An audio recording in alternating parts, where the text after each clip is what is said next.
Finance minister Nirmala Sitharaman पे court के आदेश के द्वारा एफआईआर दर्ज कर दिया गया है। एक मामला आया है इलेक्टोरल बॉन्ड, शायद आप भूल गए होंगे। चुनाव से पहले ये मुद्दा बहुत ज्यादा तुल और जोर पकड़ता हुआ नजर आ रहा था। निर्मला सीतारमण ने एक व्यापारी, अय्यर नाम के एक व्यापारी है, उस पे ईडी के द्वारा आप सोच सकते हैं कि उनकी घेराबंदी करती है और बीजेपी के कई शीर्ष नेता, बड़े बड़े नेता शामिल थे और फाइनेंस मिनिस्टर निर्मला सीतारमण भी इसमें शामिल थी।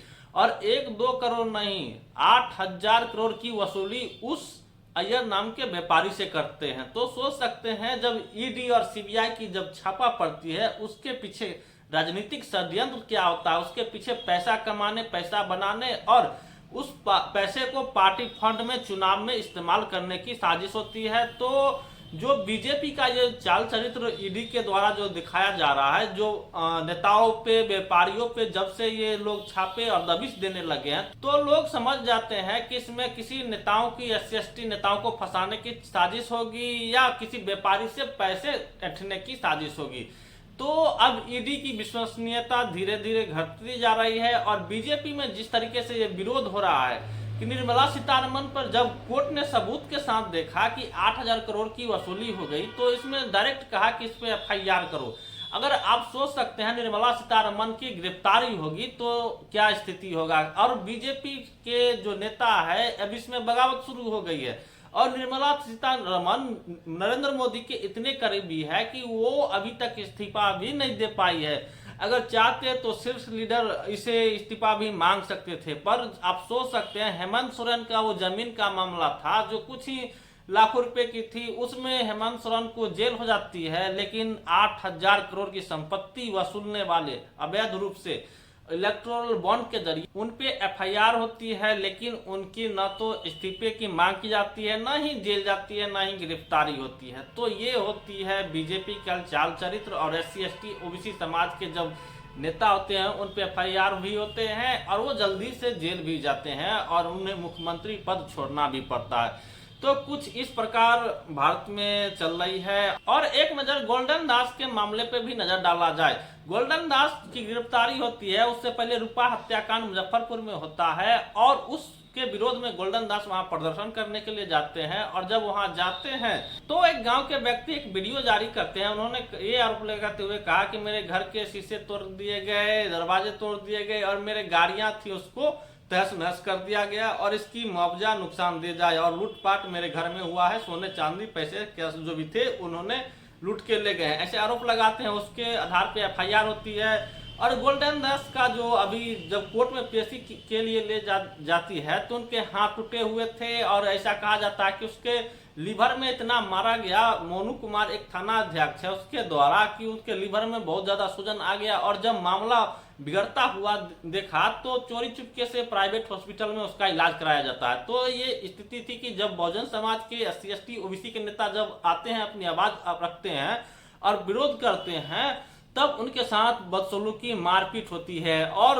सवर्ण समाज के जो भी होते हैं, अपराधी होते हैं और अपराध करके जाते हैं तो ठसक के साथ ऐसे चलते हैं कि वो बहुत बड़ा काम करके जा रहे हैं। तो सवर्ण समाज के अगर अपराधी भी हैं, मर्डर करके जा रहे हैं, लूट के जा रहे हैं, तो उनके लिए सेफ्टी सुरक्षा दी जाती है। पर SC/ST समाज के जब उनके साथ अन्याय होता है, अपराध उनके साथ घटना घटित होता है, किसी तरह के कोई भी घटना हो जाती है, रेप मर्डर जैसी घटना हो जाती है, तो उनको उन पे विरोध करने के बाद उनके साथ ऐसी मारपीट की जाती है, माफी मंगवाया जाता है। तो उन्होंने ये भी कहा था उस वीडियो में कि मुझे जबरदस्ती माफी मंगवाया गया था और उन्होंने कहा था कि आपका इनकाउंटर भी हो सकता है अगर माफी नहीं मांगोगे। पुलिस प्रशासन पर यह भी आरोप लगाया जा रहा है कि उन्होंने कहा गया था चरस और गांजे के मामले में तुमको जेल में डाल दिया जाएगा।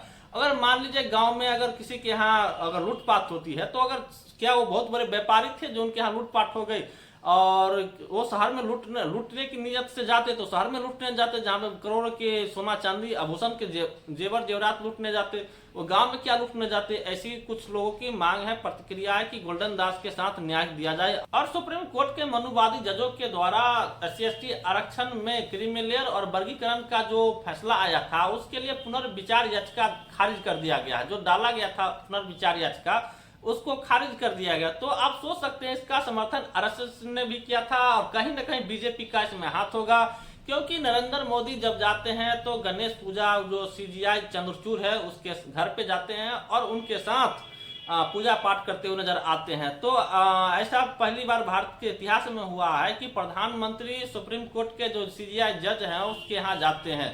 तो कहीं ना कहीं प्रधानमंत्री की इसमें मिली भगत होगी, या ये कहा जा सकता है जिस तरीके से सीबीआई और ईडी सरकार के इशारे पे नाचती है, क्या सुप्रीम कोर्ट भी सरकार के इशारे पे नाचती है? और उन जजों की मानसिकता की बात की जाए तो मनुवादी मानसिकता के लोग होते हैं, आरएसएस के लोग होते हैं। आरएसएस ने इस फैसले पे भी समर्थन जाहिर किया था, तो सोच सकते हैं आरएसएस SC ST OBC के विरोध में कितना सोचती है और कितना षड्यंत्र करती हुई नजर आती है।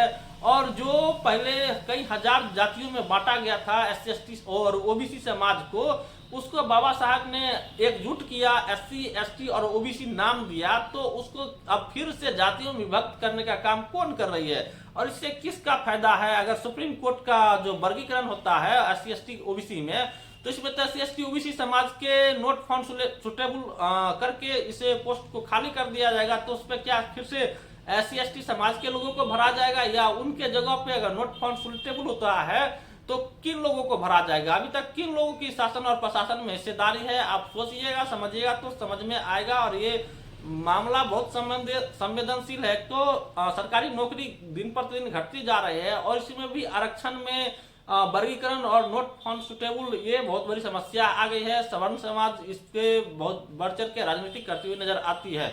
क्या जो नॉट फाउंड सुटेबल होते हैं फिर से उसमें SC ST समाज के लोग ही भरे जाते हैं? आप नजर डालेंगे शासन में प्रशासन में, तो SC ST समाज की क्या स्थिति है, क्या उनकी हिस्सेदारी है, क्या उनके रिप्रेजेंटेशन है, तो आपको समझ में आएगा। और आपकी क्या प्रतिक्रिया है सुप्रीम कोर्ट के जजों के द्वारा इस फैसले पे? और गोल्डन दास के साथ जो मारपीट हुई, उनके से माफी मंगवाया गया और उनके लीवर पे चोट मारा गया, हाथ तोड़ दी गई और दूसरे हाथ की हड्डियां निकली हुई है। और निर्मला सीतारमण पे जो FIR हुए हैं, जो ईडी का चाल चरित्र और शासन प्रशासन का जो चाल चरित्र देखने को नजर आ रहा है, मंत्री का बीजेपी के नेताओं की चाल चरित्र देखने को आ रहा है कि वो लोग वसूली गैंग बने हुए हैं और इलेक्ट्रॉनिक बॉन्ड के आड़ में जबरन वसूली कर रहे हैं। ईडी CBI का प्रेशर बना के घेराबंदी करते हैं और उसे मजबूर करके पैसा वसूल करते हैं। तो अपनी प्रतिक्रिया जरूर दर्ज कीजिएगा।